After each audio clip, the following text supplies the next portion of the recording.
All right. Well, I think over the past week, I think what I found most interesting and disturbing was is the tyrannical impulses among sectors of our society.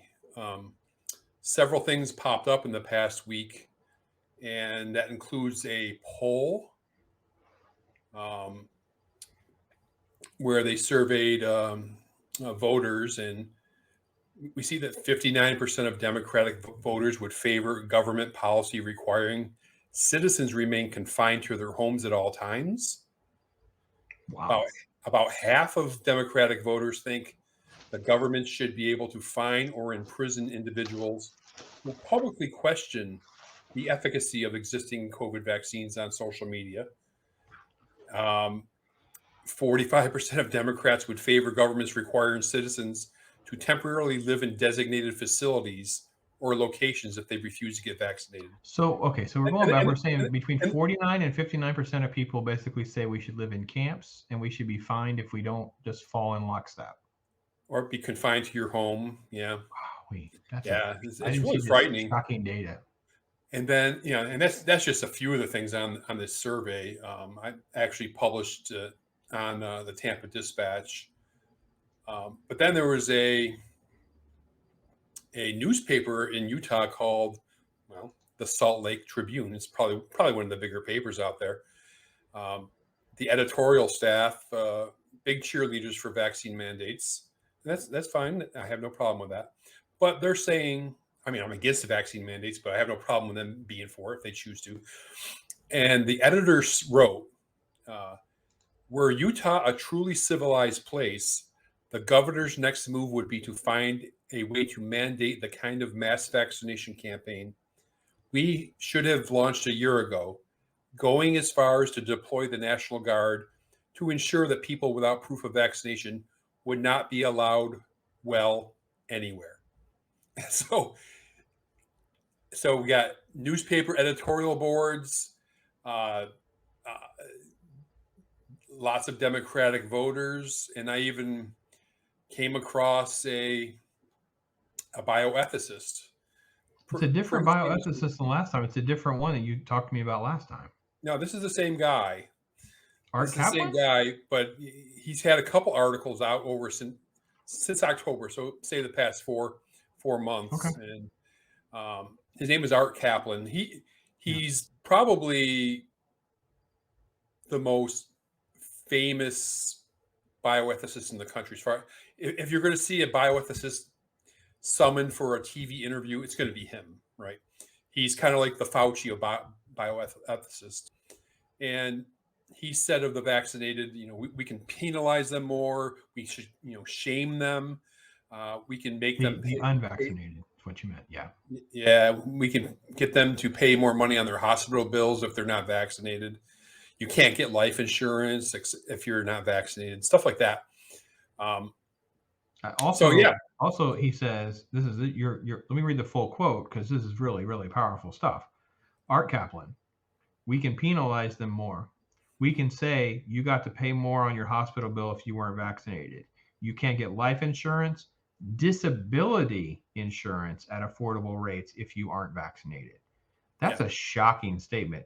I know someone personally who's having to go on disability from the problems of COVID early on before the vaccines. I'm not sure it's safe for them to continue to get vaccinated because they're still reeling with the side effects from before. They can't work any longer. So technically that person is unvaccinated. These people are absolutely insane. But before the beginning of 2020, you never really knew that people had such affinity toward such tyrannical thought. And I mean, you can see it on Twitter. Twitter's pretty chock full of it.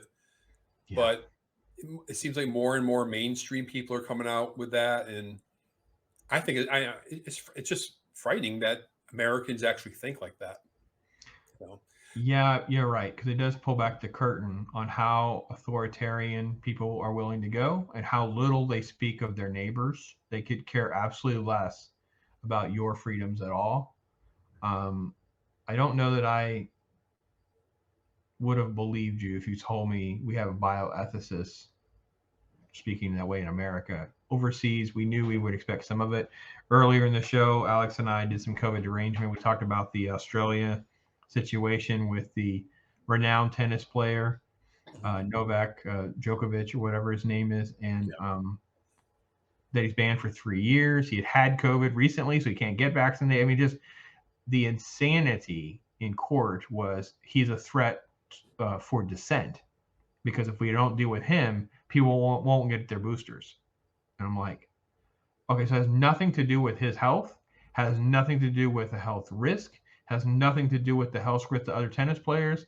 It is literally just a symbol and a martyr to keep your citizens in line. These people are monsters. And you're right. COVID has outed them. It's pulled their mask off. Yeah. And it just makes me wonder, what's it going to take? What's the next event where these people that want these actions are actually going to enforce these actions? I mean, will it be a reality next time?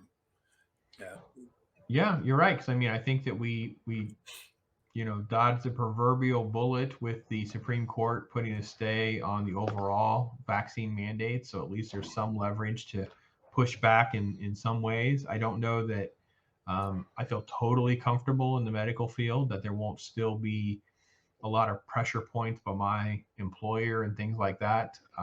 Could go down that avenue and just make me do things that I may not want to do when I want to do it. And not only that, why I don't really want to share a lot of my information with them. That's really one of my biggest things is I'm opposed to the mandate more than anything else because I think it's just a privacy thing. I wasn't totally on board in, Patriot Act era stuff. I wasn't really in all these circles to understand what we got ourselves into with that kind of stuff. I am not about to throw more information to these people. There's no way. There is no way I believe my employer would not use that information against me in some way, shape, or form. There's just no way. I trust them. I don't trust the insurance companies. I don't trust them. There's just no way. So. Well, apparently you shouldn't trust the insurance company if Kaplan gets what he wants. Yeah. Why do I want to trust these people when they're basically saying I should be locked in my house? I can't get life insurance. So basically he's saying I would be locked in my house. They cancel my life insurance. I have life insurance. I have 2 life insurance policies. I couldn't go on disability. So I'm not sure how I eat and feed and sustain my family because I can't work. I can't have insurance. Can't go on disability. I can't do anything. Yeah. And it's, and it also like the premiums for your health insurance would go through the roof. And I understand that if you have some, insurance is a measure of risk. And if you are somebody that has serious heart disease, maybe a history of cancer or whatever, yeah, your premiums are probably going to be higher. I get that. But why would you jack up somebody's premiums for something that if you're under 50 years old, your chance of dying is, minuscule.